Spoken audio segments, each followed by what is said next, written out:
Bismillahirrahmanirrahim.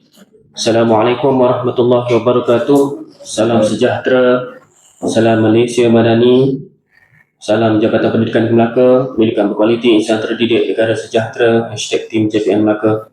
Terima kasih Ustaz Razak selaku pengajar majlis. Yang berusaha Puan Mahfuzah binti Muhammad Noor, pengarah pendidikan Jabatan Pendidikan Melaka. Yang berusaha Puan Hajah Sri Dewi binti Sargunadan, Timbalan Pengarah Pendidikan Sektor Rancangan dan Pengurusan PPD. Tuan-tuan dan puan-puan, ketua-ketua penolong pengarah kanan, tuan-tuan ketua penolong pengarah barisan AKP, seterusnya tuan-tuan dan puan-puan warga Jabatan Pendidikan Melaka yang dikasihi sekalian. Baiklah, hari ini tiba giliran sektor tafsiran dan peperiksaan untuk berkongsi dalam slot lisensi buku. So, untuk hari ini saya akan membawakan sebuah buku yang berjudul Nabi SAW juga seorang manusia. Baiklah, sedikit maklumat tentang buku ini. Ditulis oleh Khubaib Akhi, diterbit oleh Iman Publications Sdn Bhd. Tahun terbitannya ialah pada tahun 2025. Bilangan muka surat sebanyak 319 muka surat dan harganya RM35. Dibeli menggunakan voucher buku Madani. Baik, seterusnya kita tengok sedikit sinopsis daripada buku ini.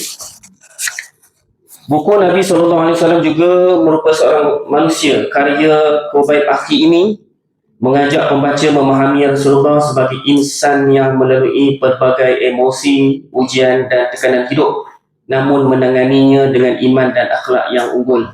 Seperti mana yang kita tahu, Rasulullah lah insan yang paling banyak diuji di atas muka bumi ini. Jika Rasulullah insan yang paling mulia pun diuji, apatah lagi kita sebagai manusia yang biasa, yang kerdil ini, lagilah diuji kan.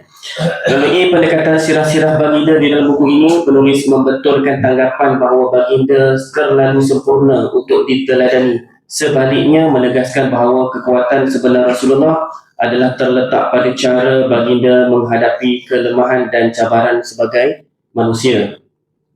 Buku ini menjadikan sirah nabawiyah lebih dekat dengan realiti kehidupan masa kini serta membantu pembaca meneladani Rasulullah secara praktikal sebagai panduan hidup, bukan sekadar kisah sejarah.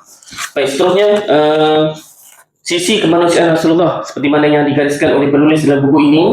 Buku ini menonjolkan Rasulullah sebagai seorang individu yang beremosi. Rasulullah juga seorang manusia yang memiliki emosi dan perasaan. Seperti manusia biasa, ada emosi dan perasaan. Baginda juga pernah merasa sedih, kecewa, letih dan berdoa kepada Allah dalam saat-saat sukar. Seperti mana yang dinukilkan oleh penulis, dan kita sedia maklum bagaimana Rasulullah menghadapi. Antara contoh kesedihan Rasulullah adalah menghadapi saat-saat kematian ahli-ahli keluarga baginda.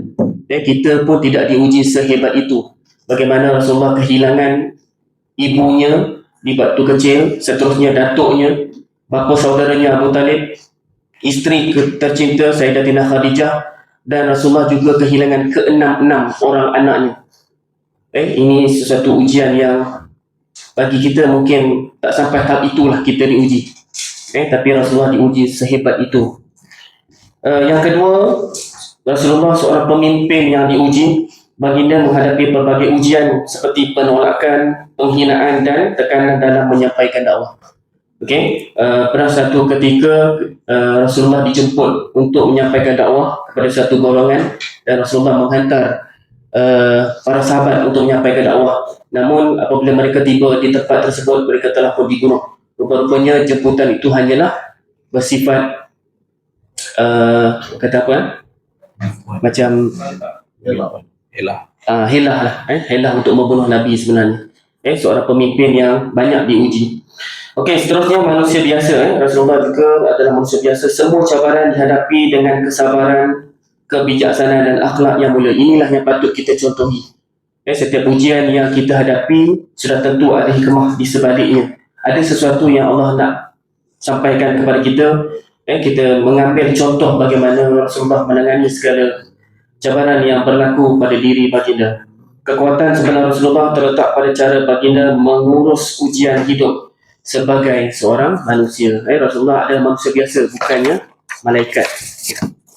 Okey, seterusnya. Buku ini sangat signifikan dengan kehidupan kita, sesuai dengan semua lapisan masyarakat, contohnya guru, pejabat awam, pemimpin, ibu bapa, individu berkerjaya, kerana mesejnya dekat dengan realiti kehidupan seharian kita. Seterusnya, Islam tidak menuntut manusia menjadi sempurna. Sebaliknya, mengajar cara mengurus jabaran hidup dengan iman dan akhlak yang baik. Tekanan, keletihan dan rasa tidak sempurna adalah sebahagian daripada fitrah manusia. Ini yang kita hadapi setiap hari, di mana berbagai tekanan dan rasa letih dengan kerja buat kita seharian patut diurus dengan sempurna lah. Dan seterusnya, sirah Nabi dijadikan panduan praktikal dalam menghadapi tekanan kerja, urusan keluarga dan tanggungjawab kepimpinan. Kita boleh mengambil contoh lah daripada apa yang berlaku pada diri baginda Rasulullah SAW. Seterusnya, kesimpulan dan pengajaran yang boleh kita dapat daripada pembacaan buku ini. Yang pertama, Islam ialah agama yang realistik dan berperi kemanusiaan. Islam agama yang sangat indah, syumul, lengkap segala-galanya. Yang seterusnya, meneladani Rasulullah bermaksud mengikuti proses hidup baginda, bukan mengejar kesempurnaan. Kita tidak boleh nak menjadi seorang yang sempurna, sebab manusia memang ada kelemahan yang telah pun ditetapkan. Tetapi dengan mengambil contoh bagaimana Rasulullah menguruskan kehidupan baginda, kita boleh ambil tauladan lah, ambil manfaat daripada apa yang ditunjukkan oleh Rasulullah. Seterusnya, yang terakhir, kita tidak perlu untuk menjadi sempurna. Untuk meneladani Rasulullah, cukup dengan berusaha menjadi manusia yang lebih baik. Sebagai seorang manusia, kita hendaklah lebih baik daripada semalam. Dan hari ini lebih baik daripada semalam, dan besok lebih baik daripada hari ini. Seterusnya, itu saja yang dapat saya kongsikan, serta sedikit daripada pembacaan buku berjudul Nabi SAW juga seorang manusia. Sekian, aku qauli hadza wa astaghfirullahalazim li wa lakum. Wassalamualaikum warahmatullahi wabarakatuh. Terima kasih.